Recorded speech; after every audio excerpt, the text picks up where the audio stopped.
My name is Jakob Kobal and I'm 23 years old.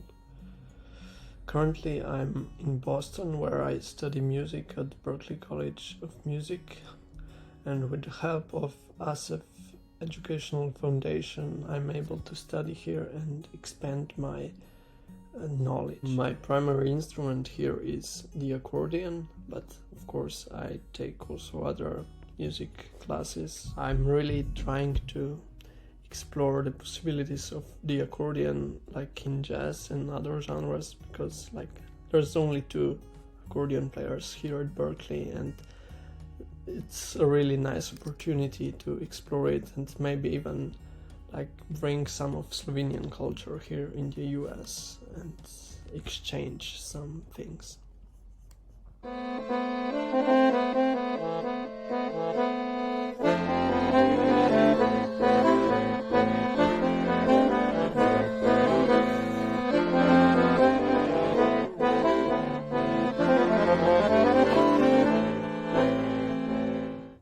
About staying in America, I really loved the diversity of music, because there is so much of it and it's so diverse.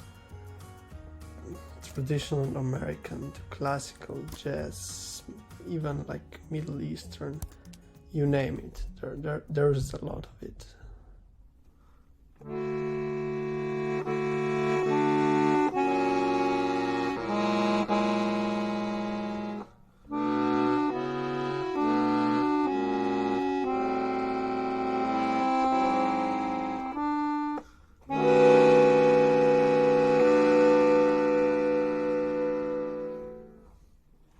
I'm really thankful for ASEF for their support in me studying here in US, because that way I'm able to learn a lot, to gain a lot of new experiences that I would never be able to get them just being at home.